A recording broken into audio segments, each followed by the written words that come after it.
camera. Oh, get that on camera. Oh yeah. Never done that. What do you call that move? Like the worm, but like with your arms. But just the arms. wave. It's like Listen. I'm not very good at it with this right arm, but the left gets going. Oh, you guys are missing it. If this is audio Oh, only, that was boy, good. boy, you are missing out. Our gal is back from Mexico. I'm back, baby. ¿Cómo está? Oh, muy bien, muy bien. Well, muy bien en mi corazón. Oh, good. Bueno. Pero. But. Ay, de me. Did have a couple run-ins what did with. I say? with Tal? yeah. Oh, what's up? ¿Qué Yeah, pasa? yeah. ¿Qué pasa? Where do I even want to start? Yeah, what happened? I text Susie. Crazy things happened on our trip. Here's a little appetizer. I've got permanent scars from an encounter with a wild animal, and somebody died at our hotel. I really am. Was it natural causes? Yes, it was natural causes. We don't know if it was a drowning, then a heart attack, or heart attack, then drowning. But it was a situation. How do they not know? Well, I don't know because I chose when it was happening to remove myself from the scene because I cannot see that on my vacation. It was like a guy who's probably in his like late 60s, and he was That's sad. He was partying hard. Shut up. How do you know that? Well, because when they were talking about him, I never saw this individual, but they were saying it's the guy who's been like partying the whole time with the Speedo.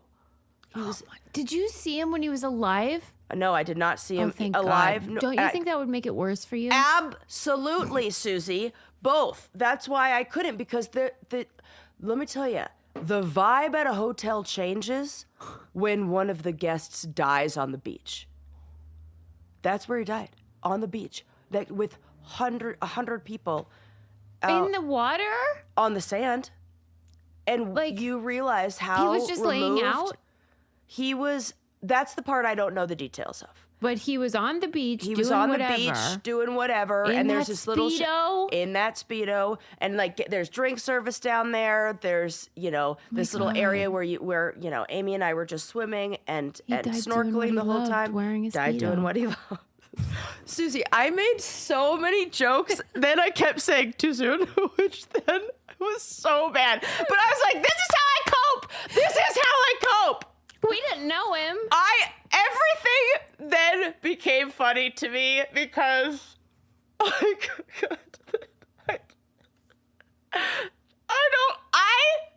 am not laughing but I have to laugh because what else? It is our vacation, our first vacation together. Somebody just died.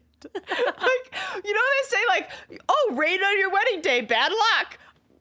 Death on your first vacation. What they say What does that signify? Not good luck. I have to so I mean, what am I gonna do? This is literally the second day of our vacation. Partying hard.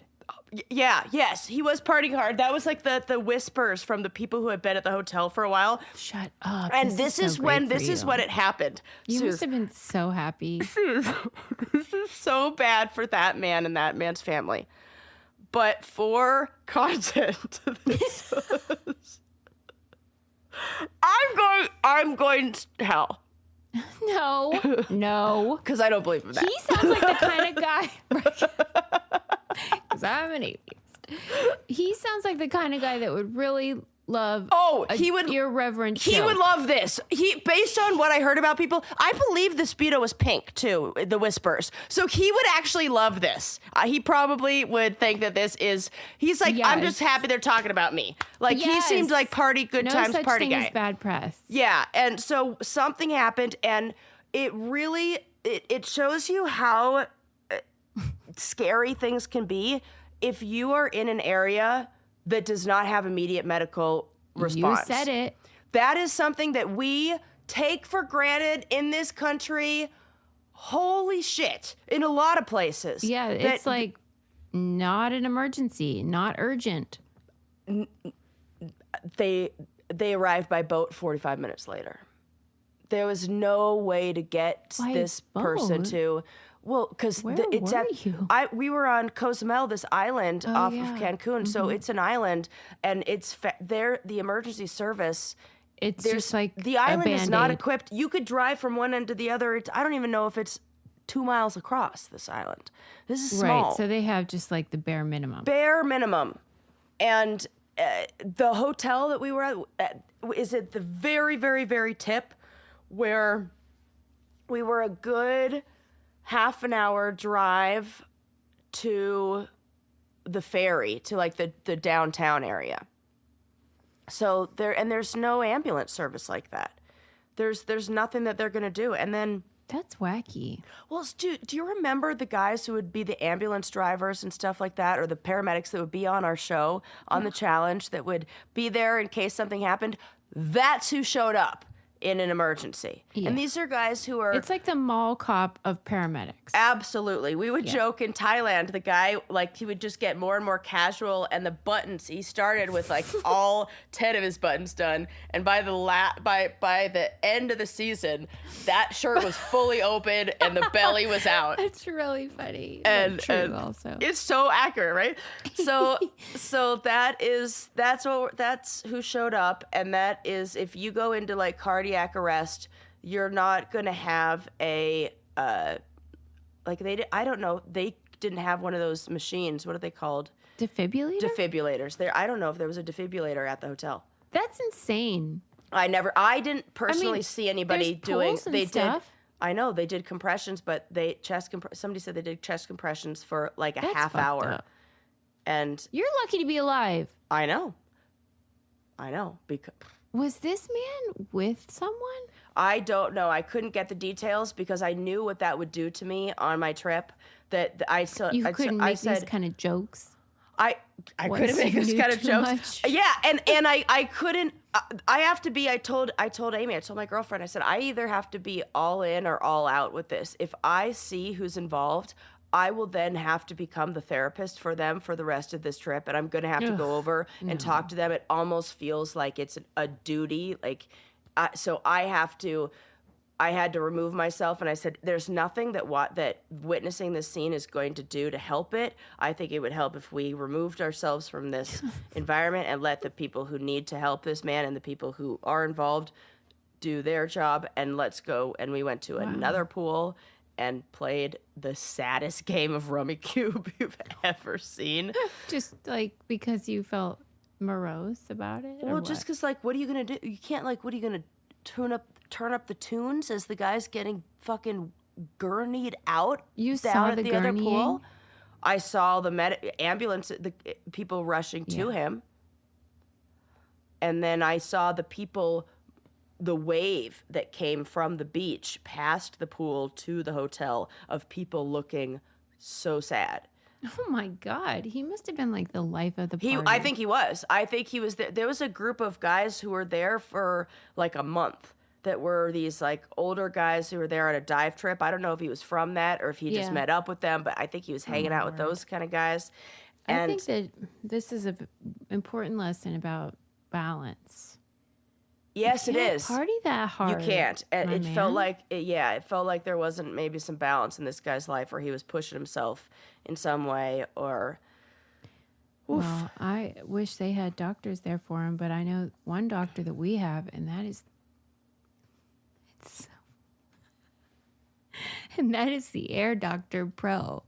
Oh, well, we need that for healthy living.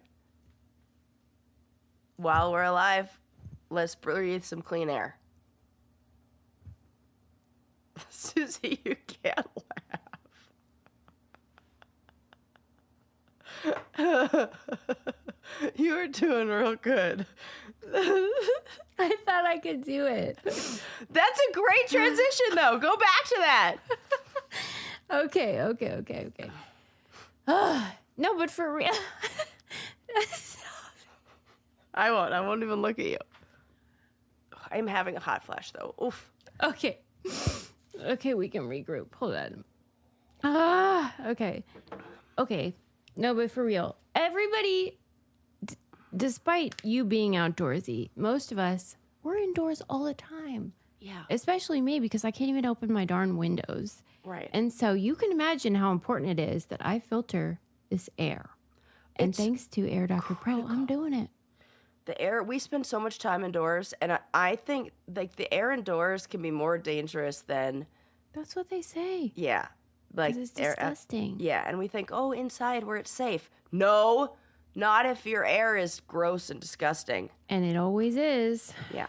And this is the award-winning air purifier. It eliminates 99.99% of dangerous contaminants like allergens, viruses, smoke, gases, mold spores, and more. And like, this is one of the things that I don't think people talk about enough after the pandemic is like, that is a really important fix for the spread of stuff. Absolutely. Like, in schools and all that, like if schools would get that on the go. Yeah. I love that idea. But it was voted best air purifier by Newsweek. 98% of their customers agree that their home feels cleaner, safer, and healthier. And they have a deal for us. This is a good thing to do in the new year. Head to airdoctorpro.com and use promo code CANDY to get up to $300 off today. Air Doctor comes with a 30-day money-back guarantee, plus a 3-year warranty, an $84 value free. Get this exclusive podcast-only offer now at airdoctorpro.com, airdoctorpro.com, using promo code CANDY. So that was one of the experiences I had. Yeah. And other one that I just have to share. So, Susie, listeners, brainiacs, as you know, I have for a long time been a collector of things in the natural world. Yeah. I take a rock here and there. Yeah. I've been one to take some sand. shells and some sand, but I'm trying to change my ways. Yeah. I've turned over Leave a no new trace. leaf. I've turned over that leaf and I've left it there and not plucked it. No wildflower picking. She turned nothing. it over and walked away. Walked away. Take only pictures, leave only footprints. I get it. But I saw this really cool shell. So I picked up the shell and I said, wow, this shell is really cool. I said this out loud to my girlfriend. I go, man, this shell is so cool, but I'm trying to be different and I'm trying to not take anything like this. And I don't want to. I don't want to be one of those people. I get why we need to leave it here. Yeah. But I'm going to just take this one. I'm going to put it in my bag. And I'm going to ask the universe. I'm going to say to the universe. And I said this all out loud. I said, what if I just say to the universe, like, give me a sign if I shouldn't take it? Yeah, right. It's not meant to be. It's not meant for Sarah Louise. Then give me a sign. Yeah. 30 seconds later, we say, that is the last thing I say before putting on my goggles to go snorkel with the fishies, swim around. Yeah. I dive into the water and it's like crystal clear. You could see straight to That's the bottom. so fun. I'm It's only the in best. about 3 feet of water, maybe 4 feet of water. I've done this with So snorkeling. fun. Yeah, it's in so an fun. enclosed area where Yeah. the some fish get in, but nothing's good. Yeah.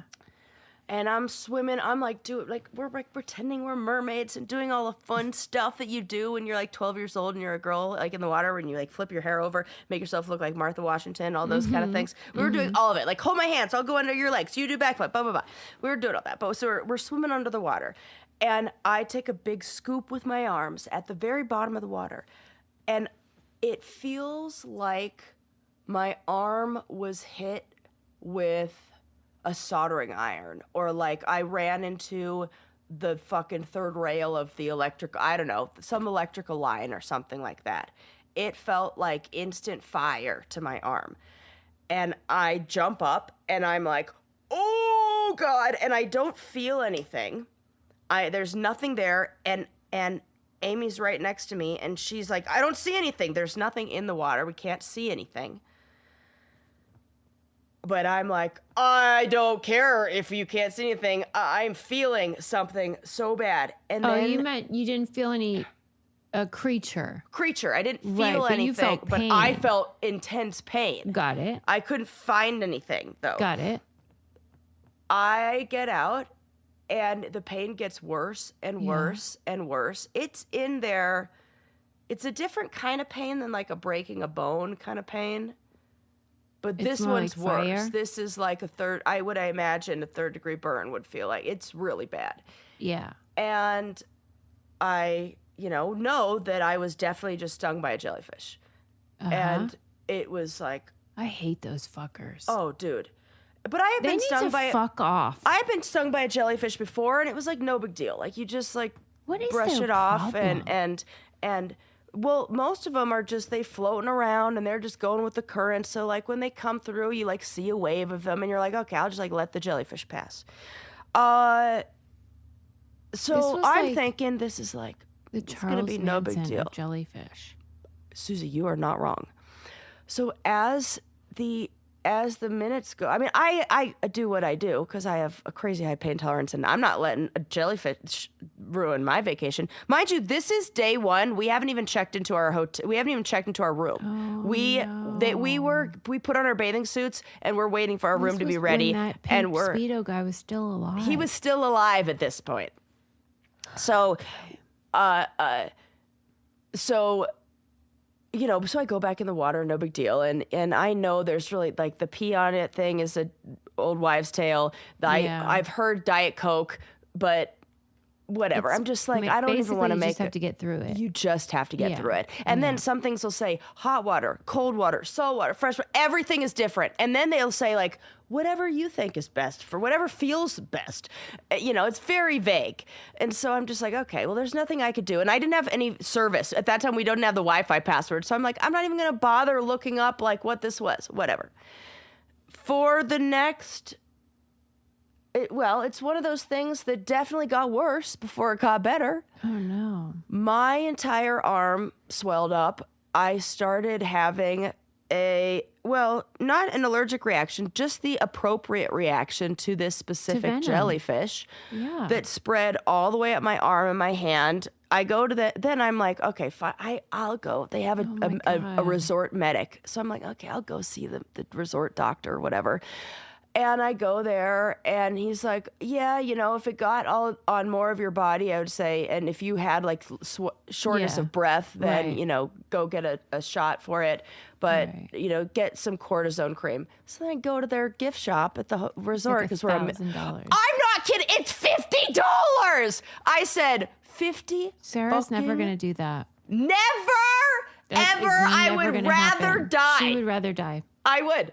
And my girlfriend learned a lesson about me. I was also getting bitten up by bugs, and the bug spray was too expensive. I finally caved after the 3rd night because my legs were so covered. And also, there's something about having the jellyfish venom that I was also like fighting off, and the bug bites. Every bug bite, my body reacted to like crazy. Yeah, because you're fighting off already. My whole body was itchy and like... so fun. Uncomfortable. I had to take Benadryl like the whole time. Right? I said so much. I said, Susie's going to say, haven't you people ever heard of indoors? She goes, this is why I don't leave the house. I knew. I was like, I can already hear what Susie's going to say. So this now I'm getting used to it. Now it's become like the funny thing. Now we're like documenting half of our pictures on this trip are of us being adorable. The other half are of my girlfriend made a slideshow of the progression of this because at a certain point it was so bad. We're like, this is not good. But whatever. Swelling? All of it. The swelling, the pain, and how it looked. So it's our very last day, and we're finally at a hotel where like I have internet service and everything connects. And so we're sitting down talking, and we're like reminiscing on how crazy this trip has been, and we were like, what kind of jellyfish could have even stung you? Yeah. We look it up, and when we find it and look at the scars and the marks from this jellyfish, it was like. The worst possible. That was it. I was stung by a 4-armed box jellyfish. And if you are not familiar, a box jellyfish is one of the most painful. In fact, we looked up what are the most painful animal bite/stings. This is number 3. Number 4 is a bullet ant, which feels like a bullet. So This is this horrible. wasn't an Australian boxfish, and those are the ones that are the real bad ones. But they said you will have permanent scars. And so I now have permanent brown scars. For real? Yeah, look at my arm. For real. They're permanent though? Yeah. I can see it, but it is hard on the camera, but you're telling me those are going to be there? Yeah. And they Forever. said they will be permanent brown scars on your arm. And I was like, Fuck well, them. shit. I said, my girlfriend's like, you should get a tattoo of a jellyfish right there. Just have the jellyfish tentacles because, I would love for somebody to tell me, because you know how I want a genocide of all mosquitoes. Yes. Like, there is no way that they are what necessary. do jellyfish do? Tell me. Tell me. Whoever eats them can eat something else. Eat something else. Because that's not, I can't with this. I'm going to send you a picture because I waited. I was like, I'm going to wait to show her what it looked like when it was real bad. I and don't like it, Sarah. It was, I'm getting the like it one heebie-jeebies from It's just, upsetting. I don't like the natural world. Oh, God. Oh, I totally know what you mean by heebie-jeebies. and those red bumps Oh, I have traveled goosebumps. all over my body. It was so uncomfortable. I wish you hadn't said it.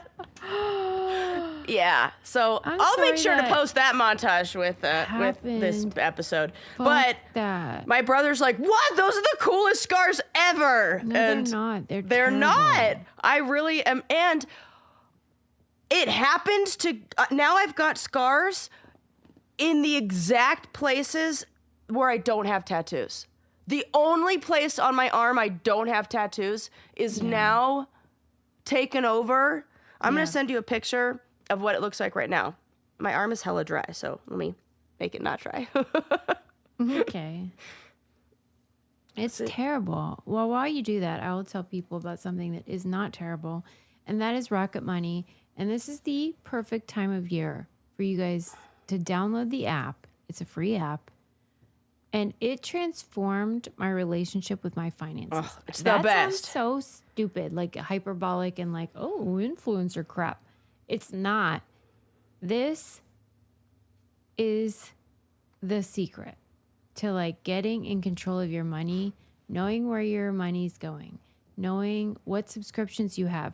We just got an email saying that like we had these certain subscriptions coming up. And so I said to Adam, hey, what's this one and what's this one? He's like, oh, I need to cancel those because, you know, they were like annual ones Yeah. for like work stuff Yeah. that we don't need anymore. But you wouldn't have realized if Rocket Money was like, heads up, this charge is going to be coming in the next couple weeks. And so we were able to get ahead of it. And that saves tons of money. Rocket Money is a personal finance app that helps you find and cancel your unwanted subscriptions, monitors your spending, and helps lower your bills so you can grow your savings. Because if you do want to cancel something, they will do it for you if you want them to, which I am all for. Adam handles his own. But for me, I'm like, please, I don't want to call. I was just talking about this with Sarah. It's so awkward because then they're like, can I ask you why? No. I go, no, I don't want to. You're going to make me I want to talk about sign up again. Right, or this is never going to work. Rocket Money has saved users over $2.5 billion, including over 880 million in canceled subscriptions alone. Their 10 million members save up to $740 a year when they use all the app's premium features. Cancel your unwanted subscriptions and reach your financial goals faster with Rocket Money. Go to rocketmoney.com/braincandy today. That's rocketmoney.com/braincandy. rocketmoney.com/braincandy. Okay, Sarah sent me, wow, it really does look like maybe like a kind of like a razor. I know, and I'm not crazy about the, like... The implications. You Yeah, know. or like a burn, like a curling iron burn. I just kind of know thing. that I'm going to have to tell this story. I mean, I love the answer is jellyfish, but I just know that it's in a spot where people are going to want to ask questions about, even if they don't, to be polite. It's just like, whoa, what happened there? Yeah. What's the story? You know? but it could have been worse. And it really made me look like a badass to my girlfriend because she was like, holy shit, you were stung by a box jellyfish and then continued snorkeling? None of this surprises me. None of it surprises me. It's exactly who Sarah is. She is going to get kind of wound up in the water. Yep. And stir up a jellyfish. Yeah. She is going to get back in because what are you going to do? What are you and gonna then do? she's going to say, I'm not paying for that cortisone cream. That is 100% true because then I rented a scooter and like a couple days later and I got it for $2 at the Pharmacia. Well, welcome home. Thanks. Happy to be here. Okay. Now I'm going to talk. Yeah. No, I've been chomping at the bit because I want to talk about some of the things I read and watched while you were away because what else? What the heck else are you supposed to do? Right. I was like this the whole time. I love to think that. In my mind, I'm thinking it's true. Yeah. I had to occupy myself and I didn't like Terrible. I'm so sorry. I'll never leave you again. Yeah. Thank you. I'll bring you on the next one. One of the things I consumed to assuage my pain in your absence was the Netflix documentary called The Stringer. Oh, I don't know this. I don't know if you remember, but back like in the spring, I was talking about how there was all this controversy about the Napalm Girl photograph. Yes, I remember this. Okay. So there's a new documentary called The Stringer on Netflix about the Napalm Girl photograph and the controversy and debate about who is the photographer. Right. And I knew I was going to be into it, but I was just in love with it because it basically, to me, especially at the very end, like the last 30 minutes, it feels like a true crime documentary about the evidence in a picture. Wow. And how a team of investigators can figure out who took that picture. And it actually felt like I was on the edge of my seat, like, oh my they gosh, are going to cool. figure this out. And that the evidence has been in front of us for 50 years. Yeah. And you just think, are they going to be able to do it? Are they, it's there, it's fixed, right. It's static. And if they can figure it out, why didn't we know all along? So here's the sort of, the gist is, if you're not familiar, in the Vietnam War, a lot of like public opinion about the war was through like the news, because it was the first time that a war was televised and that people could actually see the carnage and the horror of it. And this photograph, Napalm Girl, was published, and it's of this little girl, I think she was 9 years old, running towards the camera, naked, with other people who were in distress. She's screaming or crying or something. And yeah, we know that there was a bomb dropped by the United States that burned civilians, including women and children. But anyway, this photograph that then was published was a very important thing in the war in terms of people realizing, like, this is fucked up.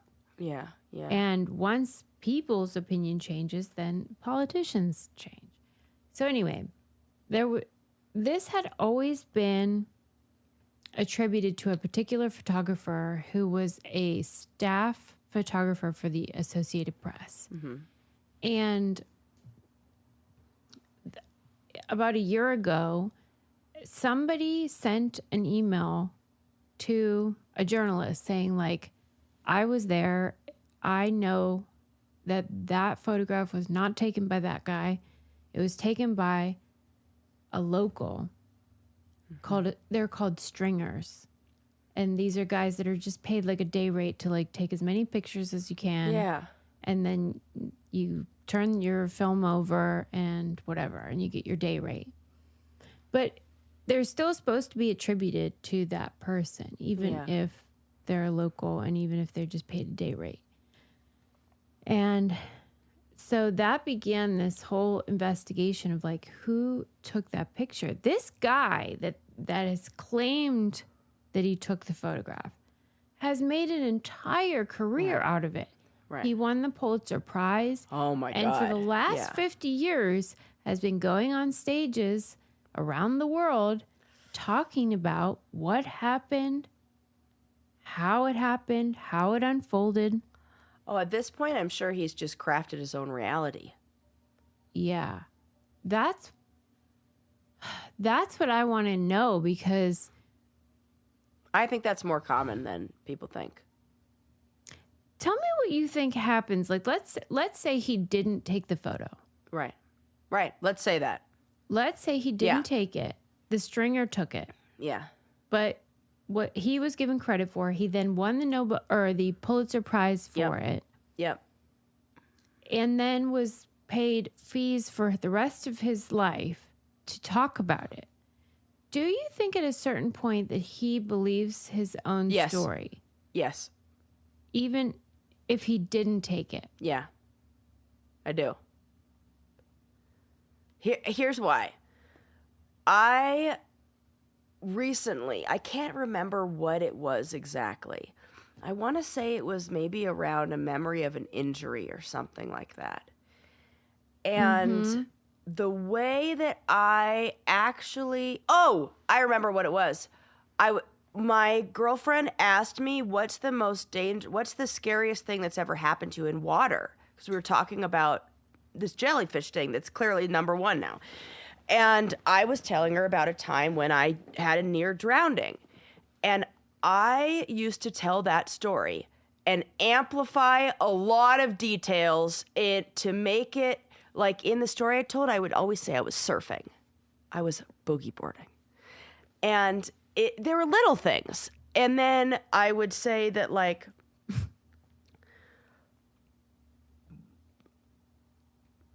I mean, most of the details are true. I did, like, not know which way was up and hit my head on the bottom and then have that thought, I'm not dead yet, I'm not dead yet, I'm not dead yet. But then I'd be like, oh, yeah, and then I was getting, like, mouth to mouth on the beach. No, I don't think I was. I think I just was towed in because they saw the boogie board without a person on it and looked for bubbles or something out there. But I mean, I don't remember, but I can remember what my mind has now done is it's created a file of possible, like, I have images that I know are not true, but I have images of me being surrounded by people and getting CPR on a beach. I know that I manufactured that image now as an adult looking back and able to say, and at a place I probably couldn't say that however many years ago, but now I could say, because I'm like, oh, the story is still just as good, whether or not I wake up on the beach or died or didn't die, you know? Like, why do you need to do that for? But you become invested in the Yes, narrative. but in retelling that story just recently, and I hadn't told it in a while, I was like, oh my, I became aware. I just had this, like, flashing, like thought of awareness of, like, that's not the reality, but it's almost like there's a file in my brain of images that I've created. And then it made me think, this is how people create false narratives of something that happened and believe things like, I understand why that would happen. In that moment, so it's funny we even talk about this, because I totally had, like, this kind of, like, train of thought. You know? It does, I mean, I suppose you're right. And it could be the case that the person, if your identity was formed with, if that's such a big part of your identity, I can see the desire to hold on to that and make that file even bigger. And now that file of false memories is bigger than the file of real ones, and it's harder to access. I think deep inside, though, people know. Yes, I do. The truth. Yes, they can sort of, like, lean in and suspend maybe whatever, Yes. but that deep inside, there's a part of them that's like, you Yep. didn't do that. 100%. I think it's almost in a way like a disassociating. Like you're going to a place, you're like disassociating from the truth, and you're going to an alternate reality where you're the hero. Yeah. Well, up until about 30 minutes before it was over, I just thought it was going to be like a he said kind of thing where, you know, here's what this guy says and here's what this guy says. But then once they got this team of literally private investigators they do like digital analysis. They look at all the files, they look at time. They used like drone or satellite images of the place, and they figured out where this photo was. It's because they have a collection of photos from that moment, like that 20-minute period, from maybe 10 photographers. Right. And so you put them all together, and then you analyze each one and who's in this one and when was it taken and what's the distance. It's like mathematical. Totally. And then how far would that person have had to run to get to that spot where this was taken? And you just think, holy shit. Oh, they are going to figure it out. And they did. Oh, I want to watch it now. Don't tell me. I won't, because it is like a shocker. It is shocking because the entire time I did not know who took that picture. Okay. And now I feel like I do. And I feel really mad for everybody. Yeah. I feel bad for both men. Okay. Wow. Because each of them has something to be mad about. Okay. And it's fascinating, like, Suze. It's like a what is the answer? Yeah, you got to watch it. It's called The Stringer on Netflix. And and it does explore what you're saying about the fluidity and the malleability of memory, because the Napalm Girl is alive, and she has often been touring with the guy. You know, they have a whole relationship, and she tells her memory, and then her mom, there's video footage from 40 years ago of what her mom said happened, and it's like, there's so many different stories here. Wow, fascinating. We're never going to know, but we know. Anyway. I love that. You should watch it. It's so great. I made Adam watch it, so I've watched it twice. Oh, I know it's good if you made Adam watch it. I knew you would love it. That's what that means. It's real good. Okay. It's so good. Okay. Oh, I can't wait. Next up, I don't know. I thought this was interesting. There was a study done where they analyzed 38 million obituaries. Oh, interesting thing to analyze. Love it. They wanted to find out what words people are using to describe their lost loved one, and what values they attribute to them as people on this earth. And so they were trying to figure out, like, what do we as a society value as something worth celebrating? Oh, when you're dead. Okay, yeah. Yeah, because, like, it's not like we're going to say the shitty things about them. Right. Well, and then also it's like, usually they don't say in the obituary, this person had a monster truck and a BMW. Like, you know, this person had the biggest house. Yeah. I think it does filter out maybe a lot of things that. That's true. And you're also not going to say, like, and they were so cheap. I mean, unless you're funny and think that's like, but generally speaking, that is not what is going on in obituaries. So this data was from 1998. I mean, like, maybe mine. If you want to put that she was frugal and knew how to save a penny, throw that in there, because that is something I stand on. Okay. She would not buy the cortisone. Yeah, all right. Okay, continue. This was from 1998 to 2024. And the most commonly cited attributes of a worthy life included tradition, which they, is basically religiosity. Okay. And faithfulness. They were devout, They were, okay. And then benevolence. So care for others and, We love that. generosity. And those features were in 70% of the obituaries. So that's just not true. Have you met people? 70% of people are not benevolent. how many percentage do you think are benevolent? 30. How do you define benevolence?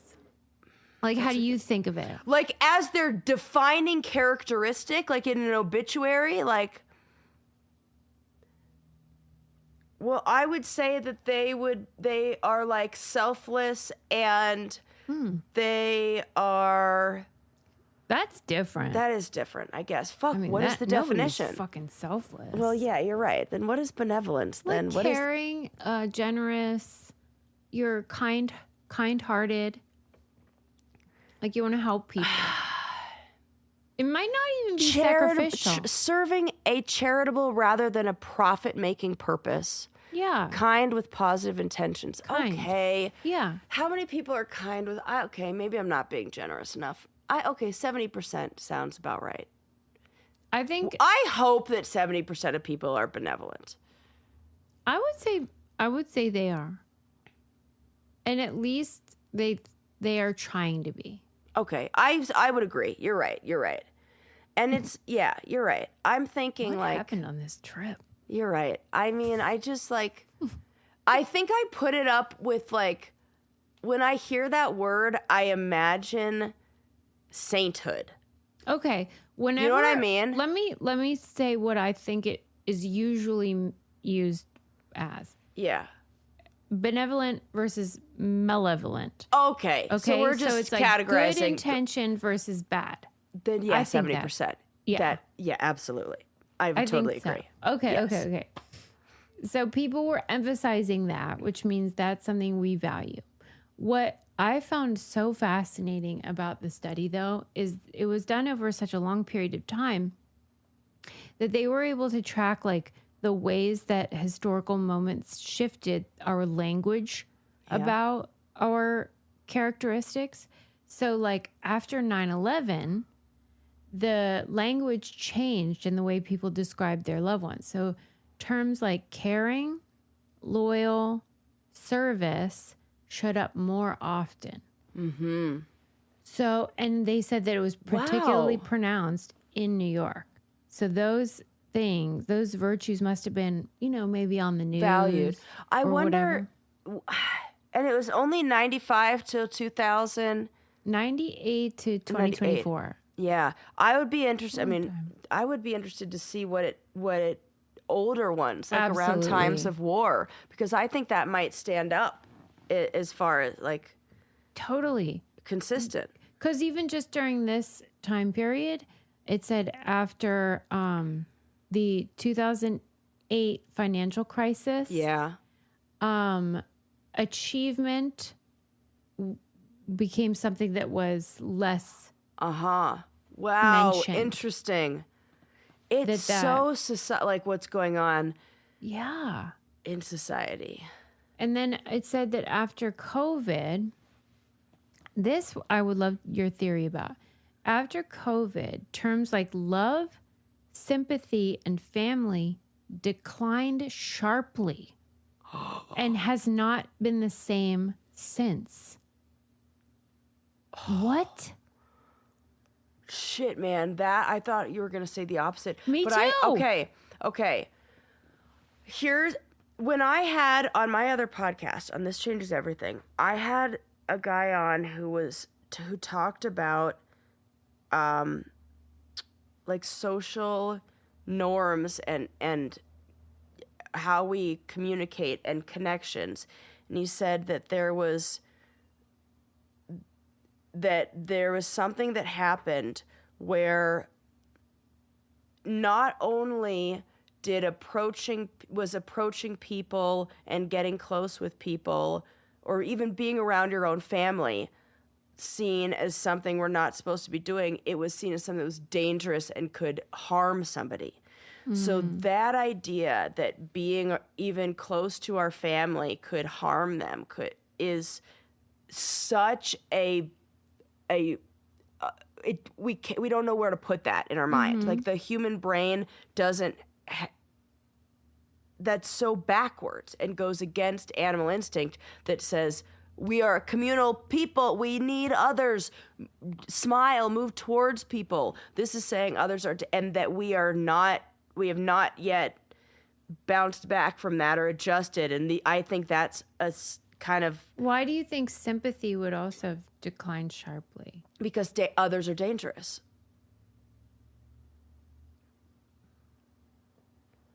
It would be easier to be like I think if you see others as bringing harm, then sympathy goes down. And self-protection and like probably like protecting your own family. They were a provider. They were a protector. They were a pillar of strength. That would be the kind of language. There was like very in-group kind of, because the outside world is dangerous and scary and can hurt us right now. So I think sympathy is not something that would be valued at a time where outside world is dangerous. Okay. Fucking A. That's deep and I don't like it. I know, it's I mean, that disturbing. is like it really is. That's one of those things that like there are a lot of implications and it makes me like get a very uneasy, like worried feeling when you say stuff like that. Yeah. Oh, Jesus. And then over the whole study, it said that men, their obituaries contained more language linked to achievement, conformity, and power. Yeah. And women contained more language associated with benevolence and enjoying life's pleasures. I was going to ask about the role, like what, like that they spoke about women at their. She was a mother and a wife, and then like even with men though, the values highlighted in younger and older men's obituaries differed from each other. Like, and women's profiles stayed consistent across age. So like young men, I think there's a boys will be boys. Yeah, he had a zest for life. Yeah, he had he was adventurous time. Yeah, because if they die young, they might be somebody who did it in a way where they were. But like older men, it's like about what they accomplished. Whereas women, it's just like she was so nice forever. That's it. I mean, that's how I want. I would love pie. to be remembered like that. Like, who cares that I won a fucking challenge or, Yeah, I guess. I but would love to was be known disturbed as all the same. I would be too. There's a lot in there that makes you think. It's very interesting. That article was in the conversation, but it was fascinating and just like, and because it was such a huge study, it was like, okay, well, this is the real deal. I mean, When you even said that number, I was like, damn, that many That's people a lot. died? And then I was like, yeah, obviously. Everybody does that. Like, so many people died. Okay. Next up, if you're wondering how long it takes to digest a diamond-encrusted Fabergé egg, Oh, and I was. the answer is 6 days. What? Wait. Hang on. What do you mean? Do you mean actually move it through the Pass. digestive? Pass. Okay, because I was like, what do you mean digest? Your stomach is not going to. Okay, well, the only way we know this is because somebody swallowed a Fabergé egg. Yeah, somebody wanted to steal a Fabergé egg from a store, and this was how they thought they would do it. They plopped that thing right in their mouth and swallowed it. And then the police were You know what I'm called- going to say? What? Which you're going to hate that I'm going to say this. What? This is classic Sarah. I'm like, I could probably swallow a Fabergé egg. You for sure could. This guy was like 3.5 inches. And I have no tonsils. I have big- a problem with that's ice not cubes a slipping down there small- every now and then. God, 3.5 that is a inches. big. No, I And don't. it Oof, seems I don't like think the I can do that. diamonds- What? It seems like they would scratch. Ah! No, I can't do it. I can't do it. I couldn't do it. I'm just thinking of those sword swallowers. The police were called and detained him before he could even run away, and so they had to sit. They had to sit shiva for this Fabergé egg and wait for it to exit. Exit. It's a $20,000. That's not even worth it. You said it. Dude, that's Maybe not... a mil. 20... What's the... Okay, that's the retail value. That's what it's... Retail. That's the retail... That's not the street value of a Fabergé egg. Have you ever tried to sell a diamond ring? Fuck that. They're like, here's $200. That was however much? Here's $5. Yeah, that's it. What I want to buy from those people, though. I do. I do too. That I want to buy from the people who are trying to sell. I don't even care. Give me cursed jewelry. Need to open a business. I'll take it. I got sage, no problem. We need to open a business where we will pay decent money for used jewelry. Yeah. And then keep it? What is this business model? You're like... No, because I think, those people that are like, here's $5. Yes. They're selling it for a lot. Correct. Yes. So we could sell it and make less of a markup. Yeah. She's basically describing capitalism. This is the invisible hand of the market. Yes. What's that guy's name? Adam something? I don't know. Oh, it's funny. The free market guy. I have no clue. That's the whole deal. We could shake up the whole industry if we just offered like I see. Like what they did with mattresses. What? Well, don't you feel like they did that with the mattress industry? They're like, mattresses that cost $1 billion, and they were like, now you can deliver them. This is not an ad. Yeah. This is just now and then they were like, $800. we're going to shake up the industry, right? So maybe we need to do that with the wholesale jewelry business. You know how, like in 2025, we were about blowing the whistle. Yeah. Maybe in 2026, we're about shaking up industries. Let's shake up industries. Shaking it up, baby. I need an audio. I need like a maraca. We need a signature One of those little maraca. egg. You know those little egg things that we can time in the egg. Little like you can barely see this it. is the move. I am doing it. If you have the visual version, and I am keeping an excellent beat here. Right, we could shake up the industry. Yeah, because that's it. I'm 20,000. 20,000. I mean, come on. I have heard of wedding rings that have been purchased for more and sold for way less. It's than even like $5,000. You want $5,000 for your $30,000 ring? That's what you're gonna get. So you think a $20,000 retail value egg is gonna really be worth scraping up your esophagus? Yeah, because here's what the description is even more disturbing. It is. Oh God. The egg opens up to reveal an 18-karat yellow gold octopus adorned with white diamond suckers and black diamond eyes because it is in honor of the James Bond Octopussy film. Oh God. If that thing breaks in those little tentacles. Well, it's been through a lot. And then he shit it out? That's what I mean. Like that's I'm worried about the I'm worried about the swallowing it. You know what? They say that is how you should, if you have ADHD, that's how you should clean your house. How you should organize, not organize, but like if you're going to do like a deep clean. Yeah. And if you're a person who struggles to get rid of things, maybe you're like, I'm going to hold on to this for that craft project. Oh. The trick is if this had shit on it, would I keep it? What? Yeah. You say, if this had shit on it, would I wash it off or would I throw it away? If I would wash it off and keep it, then you should hold on to it. This is a crazy I saw that test. on the internet. It's if do it has you shit think? on Is it, it we should throw it away.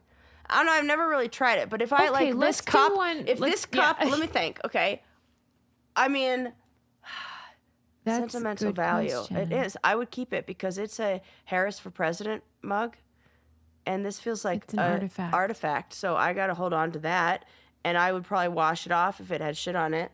I cannot believe this is what they tell you to do. I mean, it's not they. I saw this on like some fucking internet meme or something like that. I'm trying to look I guess I would ask, what wouldn't I wash poop off of? Because frankly, that bag of crayons that I have in my drawer for the time where I might have a kid over and color with crayons, if that were covered in shit, I would you gotta throw it out? I would donate it. It seems silly because it's not covered in shit, so I'll donate it. I'll take it to the Goodwill or to the, not there because I don't like those guys anymore. But Arc. I feel like there's lots of things in my house that. Well, you're not the problem. You're not a hoarder. This is for hoarders only. This is for people who are like me. Those are the people that are most comfortable with shit in their house. I'm sorry. Have you seen hoarders?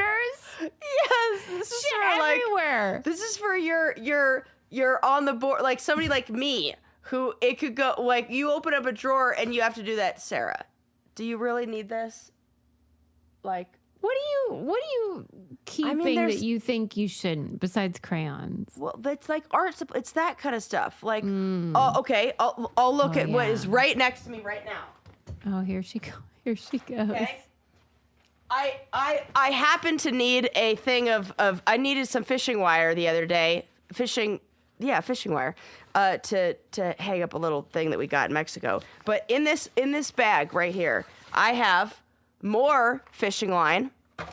Do I need that much? I have a waterproof case that's holding, let's see what the hell is in here. Oh, here's some hooks, some rusty hooks. And here's some rusty fishing hooks and some weights and some old some egg sinkers.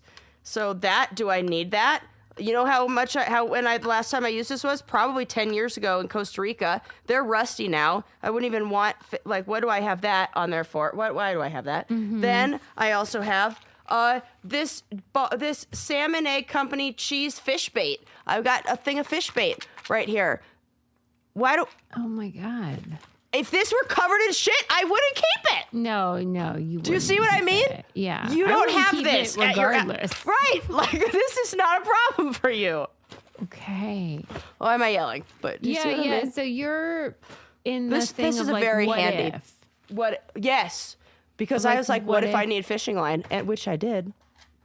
That's the thing. I think it's a balance because there are a lot of times where I'm like, I did get rid of this or that. Well, you know what? My mom says that. I say that all the time. And my mom goes, yes, that you'll do that your whole entire life. You're going to be getting rid of things and buying things forever. But also, what is the cost of your mental, like not holding on to everything provides you like mental space, like freeness in your mind, that sometimes the things that you rebuy, these fishing lures that are going to be $2 when I rebuy them. Well, yes, I was explaining this to my mother-in-law who, God bless her, she's a lot of great traits, but she doesn't like waste, right? Yeah. You know, there's somebody in your life who just is like, oh no, you're going to waste. Right. And I had to explain to her. Yeah. There are so many different kinds of waste. Right. There is a waste of money, which is what she's worried about. Right. And then there's a waste of space. Mm-hmm. Yep, that is a big one. That's a waste. This is a waste of space. If you have a small living space, then okay. You have a waste of time. Big one. Big one. Waste of energy. Yep. Huge. All kinds of stuff like that. What? And I think about that. You taught me that, and it is something I think about constantly. I was watching this couple buy a damn near $100 Christmas tree from Whole Foods, and I was like, what the fuck kind of people? Like a real one? Yes. That's nuts. That's what I said, Susie, because I was like, this is actually crazy. You should intervene. Do you know that Home Depot is right there? And you can, or there's a Christmas tree lot where you could be like helping an actual like family who owned, like there's, it's not how I would do that. And then I thought about your thing about what schedules they probably have. And I bet this was the only night that husband and that, or it looks like a couple. Maybe it's a $20 difference. Yeah. And then I really thought about that. It's a $20 difference. It is $89 and $69.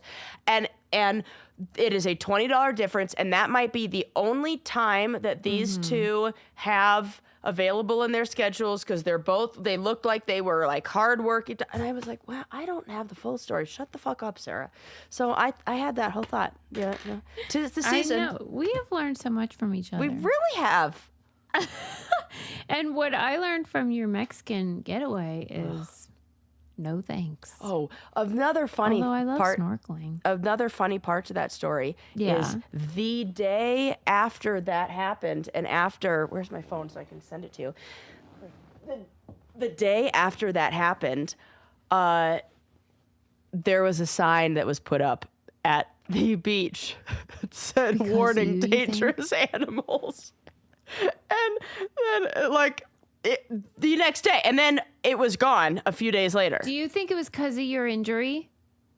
Well, it wasn't there before my injury, and it was there the next day after I visited the doctor.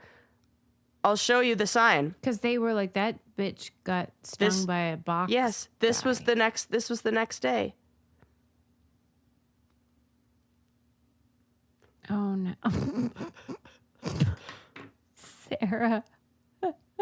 Dangerous wildlife.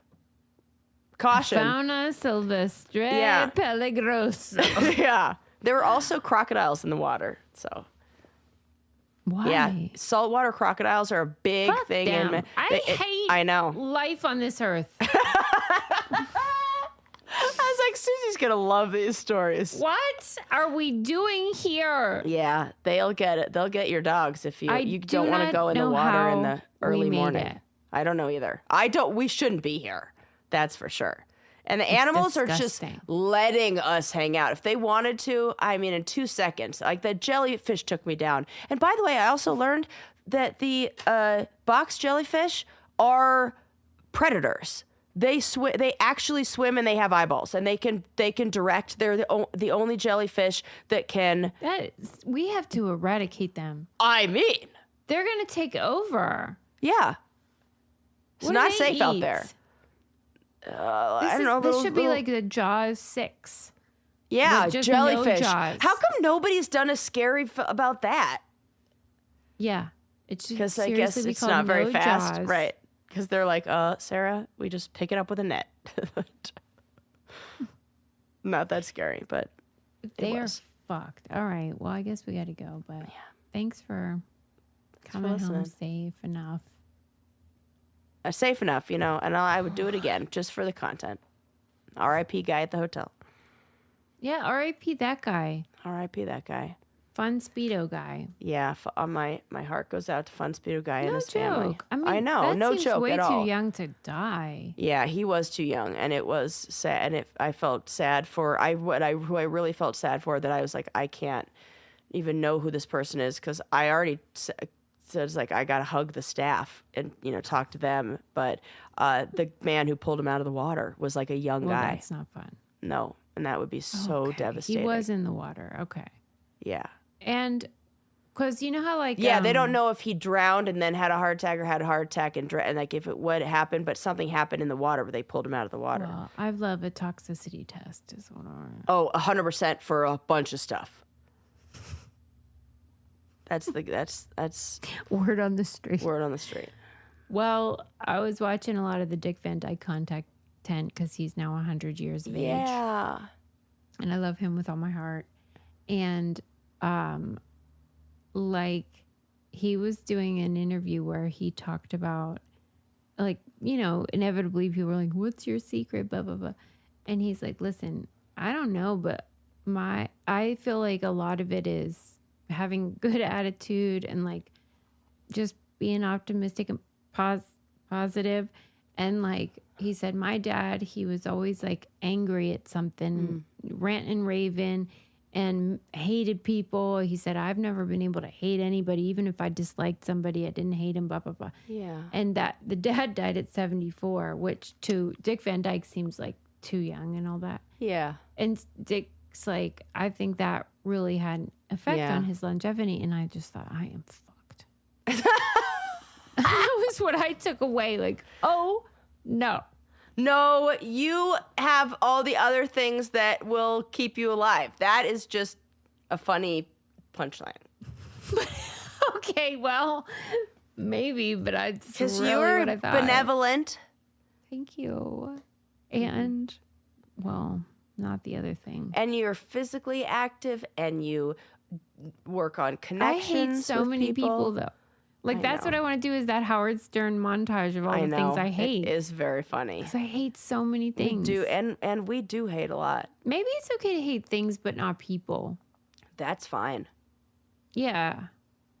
We don't hate people. Even the ones, I know that, because even the ones where we're like, my God, we I know. always get I to. try. We try, and then we have sympathy. So, Okay. even maybe we're post-COVID. all right. So, there you go. All right. Well, there's hope for us yet. There is. Thank you, everyone. Happy holidays. Happy Christmas. Happy New Year. Happy all the things. Yes. We are so lucky. We get to take a little break now, and we'll be back in the new year. But thanks for continuing to make our dream come true by being able to do this show. We can't wait to celebrate many, many more holiday seasons with you all. We love you. We'll see you next year. Bye.